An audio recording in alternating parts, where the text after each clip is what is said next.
오늘 2장 1절에서 12절까지 말씀, 구약 성경 511페이지 열왕기상 2장 1절에서 12절까지 말씀, 하나님의 말씀을 함께 읽도록 하겠습니다.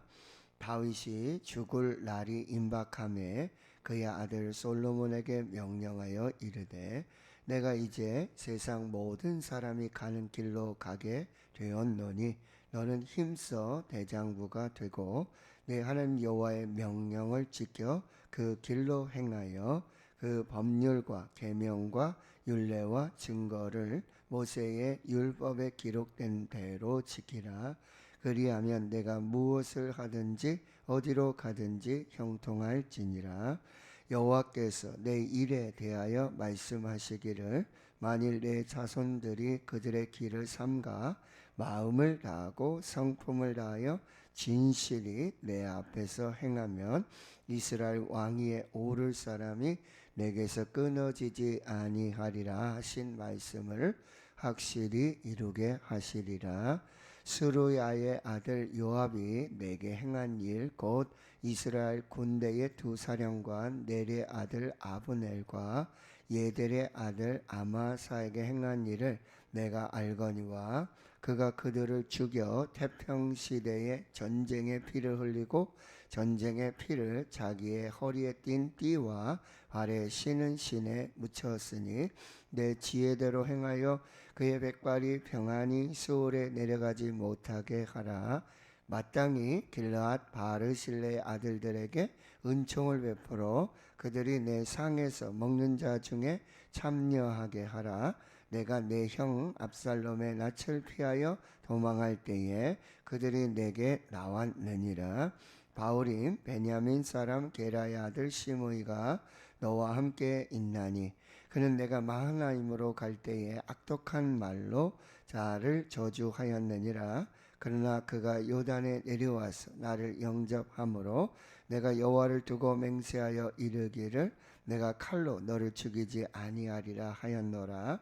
그러나 그를 무죄한 자로 여기지 말지어다. 너는 지혜 있는 사람으로 그에게 행할 일을 알지니 그의 백발이 피 가운데 스올에 내려가게 하라.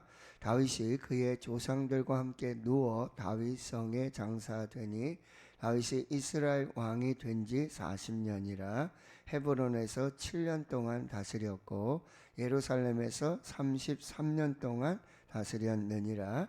솔로몬이 그의 아버지 다윗의 왕위에 앉으니 그의 나라가 심히 견고하니라. 아멘. 다윗이 나이가 많아 늙게 되고요, 오늘 2장 1절에 보면 다윗이 죽을 날이 임박하게 됩니다. 그래서 아들 솔로몬을 불러서 유언을 남깁니다. 여러분, 죄송한 말씀이지만 유언 준비되셨습니까?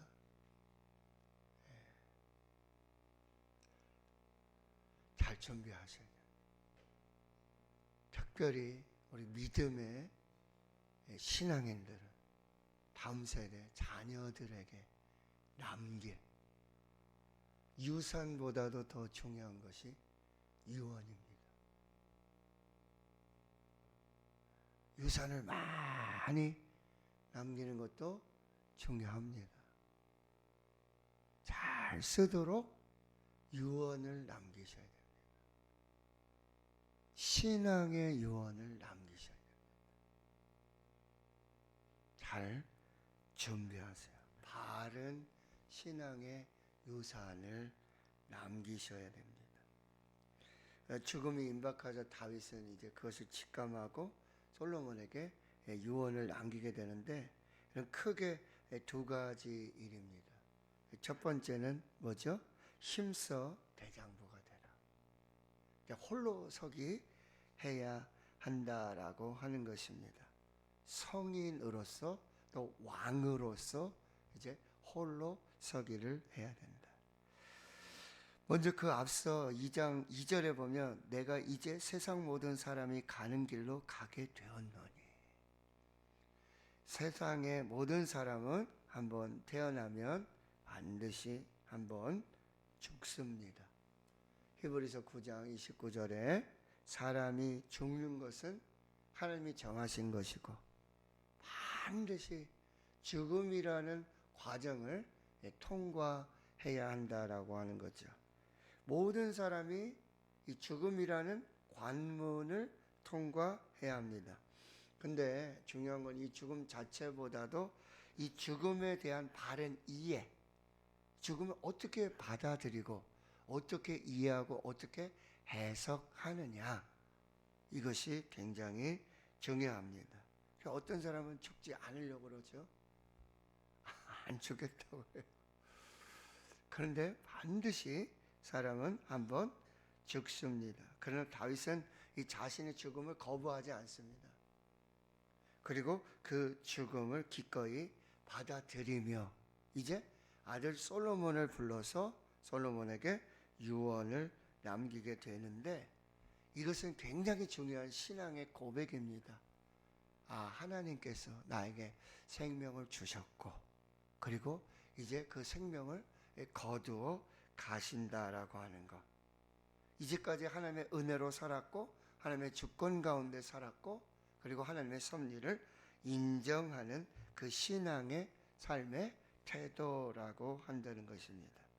그러니 여러분, 성도들은요, 그리스도인들은 죽음이 끝이 아니라 예수 그리스도의 죽음이 끝이 아니었듯이, 예수 그리스도의 십자가가 끝이 아니었듯이 성도들의 죽음은 끝이 아닙니다. 새로운 시작입니다. 믿으십니까? 영원한 생명으로의 새로운 시작입니다. 근데 반드시 죽음이라는 과정을 거쳐야 돼요. 죽음을 반드시 통과해야 합니다. 그런데 바로 예수 그리스도를 통해서, 예수 그리스도에서 길이요 진리요 생명이니 나로 말미암지 않고는 아버지께로 갈 자가 없느니라. 그리스도인들에게 죽음은요, 영원한 천국으로의 시작이에요.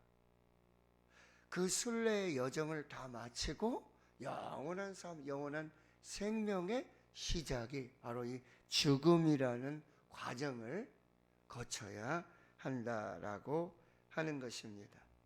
성도들에게, 그리스도인들에게 죽음은 끝이 아니라 영원한 하나님의 나라에서 누리게 될 새로운 생명과 영원한 생명의 삶의 시작이 바로 죽음이라는 거예요. 이 땅에서의 삶이 아니라 이제 천국에서의 영원한 삶. 그러니까 성도들은 죽음이 두려움이 아니라, 아멘, 더 이상의 두려움이 아니라 이제 하나님 안에서의 소망, 부활의 첫 열매 되신 예수 그리스도와 같이 우리도 부활하여, 어떻게 해요? 육체로 부활하여, 신령한 몸으로 부활하여 영원한 생명을 사는 것, 그것이 죽음이 된다라고 하는 것. 그러니까 여러분, 소망하고 기대하며, 오늘 말씀을 준비하며 저도 내가 죽게 되면 이제 하나님과 영원히 살게 될 텐데 어떻게 살까? 어떤 몸으로, 신령한 몸, 한 번도 살지 못한, 경험해 보지 못한, 누구도 살아보지 않았던 그 생명을 사는데, 두려움이 아니라 소망이고 기쁨이고 감사고 은혜고 찬양이 되어야 될 줄 믿습니다. 예, 그 믿음으로 그 다음에 이 땅에서 여러분 유언을 잘 남기게 되는데, 힘써 대장부가 되어라 라고 말씀하고 있다라고 하는 거예요. 그리고 두 번째로는요, 바로 3절 4절 말씀인데요, 이 너무나 중요한 유언입니다. 보십시오. 내 하나님 여호와의 명령을 지켜 그 길로 행하라. 절대 하나님을 떠나서는 안 된다라고 하는 거예요. 절대 하나님의 명령을 지켜 순종해라 라고 말씀하고 있는 거예요. 이 유언을 여러분 꼭 남기셔야 돼요. 절대 그리고 우리 천국에서 다시 만나자. 내가 먼저 천국에 가 있을 테니 천국에서 다시 만나자. 이 신앙의 유언을 반드시 남겨주셔야 돼요.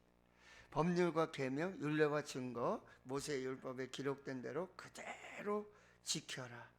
그리하면 내가 무엇을 하든지 어디로 가든지 형통하리라. 이 말씀이 뭐였죠?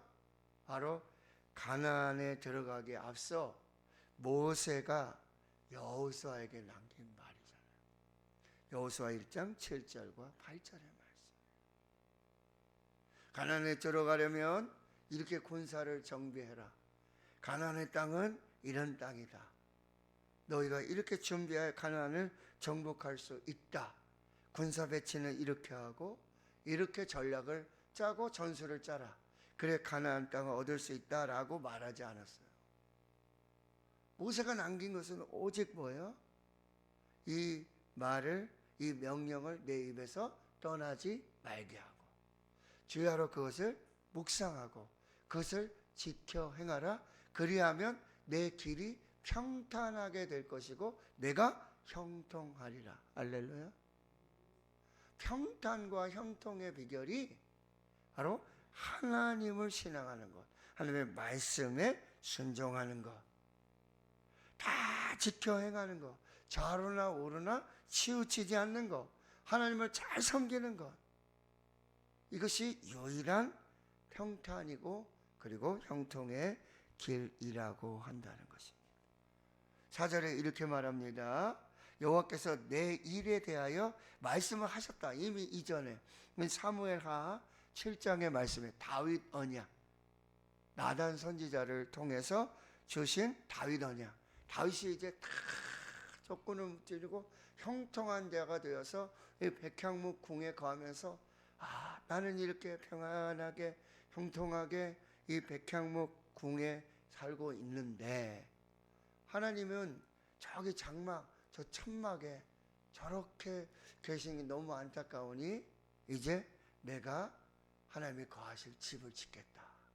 성전을 짓겠다. 그랬더니 나단 선지자가 하나님의 말씀으로 언약을 선포하는 거죠. 네가 내 집을 짓겠느냐? 내가 너를 위해 집을 짓고 너를 통해서 내 자손들이 영원한 하나님의 나라를 이룰 것이다. 다윗 언약을 허락해 주시다. 이게 사무엘하 7장의 말씀인데요. 이 말씀을 이제 다윗이 기억하는 것입니다. 그리고 아들 솔로몬에게 말하는 거예요. 만일 내 자손들이 그들의 길을 삼가 마음을 다하고 성품을 다하여 진실이 내 앞에 행하면, 이 신명기 6장 5절 우리가 매일 암송하는 말씀이에요. 이스라엘아 들으라. 우리 하나님 여호와는 오직 유일한 여호와이시니 너는 마음을 다하고 힘을 다하여 뜻을 다하여 주 너의 하나님을 사랑하라. 이 명령을 그대로 전하고 있고요. 그리 행하면 이스라엘 왕에 오를 사람이 내게서 끊어지지 아니하리라는 말씀을 확실히 이루게 하실 것이다 라고 말씀하고 있습니다. 자, 이스라엘이 왕이 된다라고 하는 거, 그거는 하나님께서 왕으로 세워주시고 진정한 왕은 바로 하나님이시고, 그리고 세워지는 왕은 하나님의 종이라는 것이고, 그리고 이 왕가의 운명은 바로 왕의 순종에 달려있음을 정확하게 지금 유언하고 있다라고 하는 것입니다. 여러분, 우리가 남겨야 될 유언, 그리고 이거 반드시 죽기 전에 남기셔야 돼요. 정신이 아주 또렷하실 때 불러서 얘기하세요. 저희 장인 고 박상규 장로님, 중풍으로 25년 이상 이제 왼쪽을 다 못 쓰시고 수족이 불편하시고, 그런 중에도 여러분 사도행전을 암송하시고 로마서를 암송하시고 주야로 무시로 새벽이든 밤이든 예배하시고 기도하시고 찬송하시고, 마지막에 췌장암이 오셔가지고 더 이상 뭐 어떻게 치료를 하실 수 없는, 그 호스피스 이렇게 가서 지내시는데, 이제 그것도 이제 기독교 재단에서 운영하는, 그래서 하루 종일 찬송을 부르고 예배드리고, 그 돌아가시기 전에 한 달 전에 저희가 마침 이제 휴가 10월 달에 돌아가셨는데 8월에 이제 휴가 때 이제 가족들이 다 모였어요. 그때 이제 아버님이 굉장히 정신이 아주 또렷하셨던 것 같아요. 그래서 저희들 다 불렀어요. 노재한 목사, 네가 예배 인도해라, 찬송하고. 저는 아버님의 신앙의 고백을 다시 듣고, 모든 가족이 있는데 다시 복음을 전하고 신앙의 고백을 듣고 천국을 소망하면서, 그리고 이제 우리 자녀들에게 내가 이제 죽게 되면은 너무 그렇게 슬퍼하지 말고 또 너무 생명 살리려고 하지 말아라. 나 오래 살았다. 살 만큼 살았고 하나님의 은혜로 살았으니 괜찮다. 그리고 저로부터, 자녀로부터 해서 이제 아드님이 있으니까 아들, 딸 둘, 사위, 첫째 사위, 둘째 사위, 제가 둘째 사위. 그리고 친손자, 친손녀, 그 다음에 외손 다 불러가지고 아이들 한 명 한 명 다 축복해 주시고 기도해 주시고. 8월 중순이었어요. 휴가 때 이제 저희가 갔으니까. 그리고 이제 10월 9일에 한글날 천국을 가셨는데요.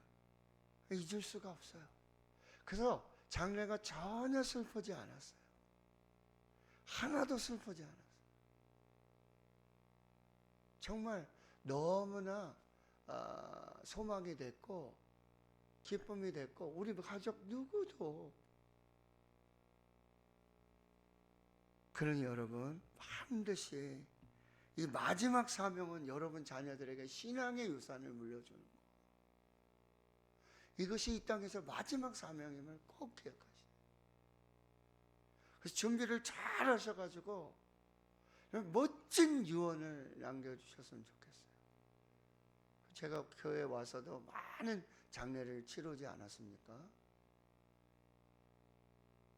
근데 멋지게, 정말 하나님 보시기에 아름답게, 시작도 중요하죠. 이 세상에 태어나 과정도 중요해요. 그러나 여러분, 마무리가 중요합니다. 어떤 마무리를 하고 어떻게 이 땅에서의 인생을 마무리하고, 그러면 끝 아니라 그랬죠. 영원한 생명의 시작입니다. 할렐루야. 예, 이 믿음을 꼭 지키시고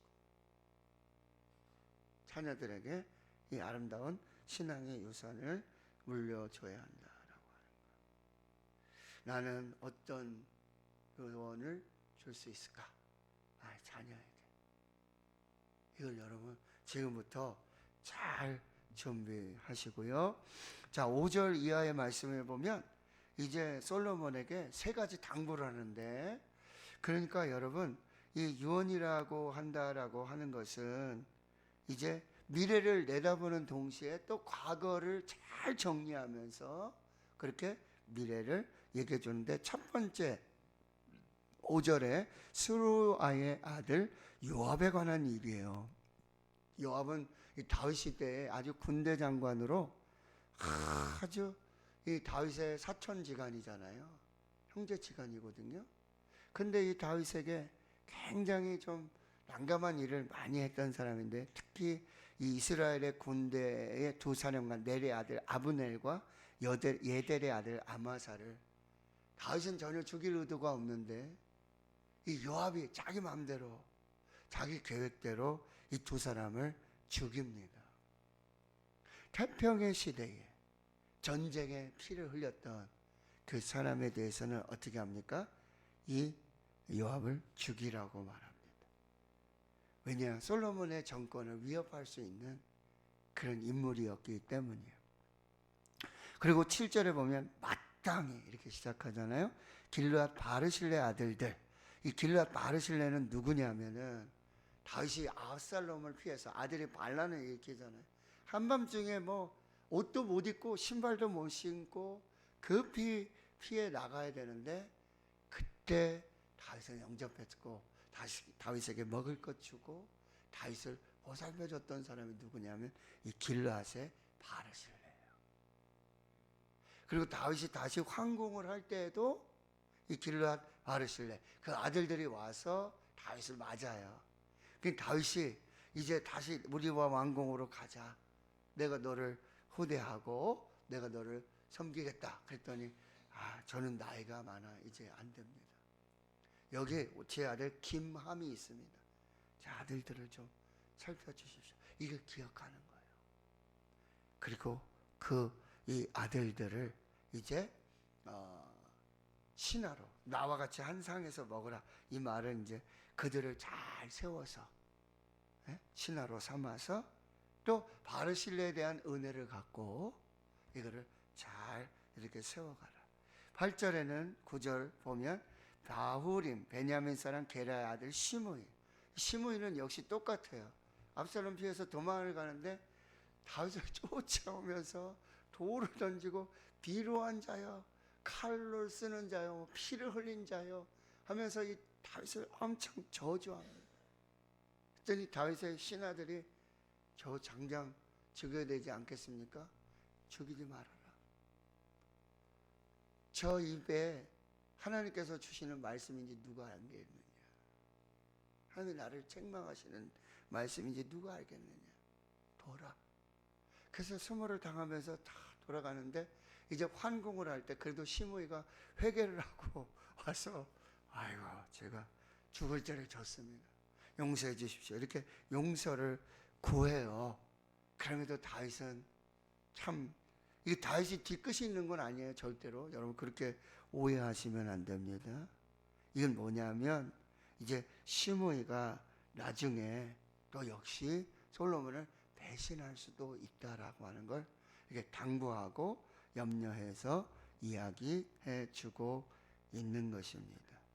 그러니까 다윗은 지금 신앙적 유언을 남기고 정치적 유언을 남기는데 신앙적 유언은 오직 여호와 하나님 마음을 다하고 성품을 다해서 하나님 사랑하고 그 말씀을 지켜서 행하라 이렇게 얘기를 하고요.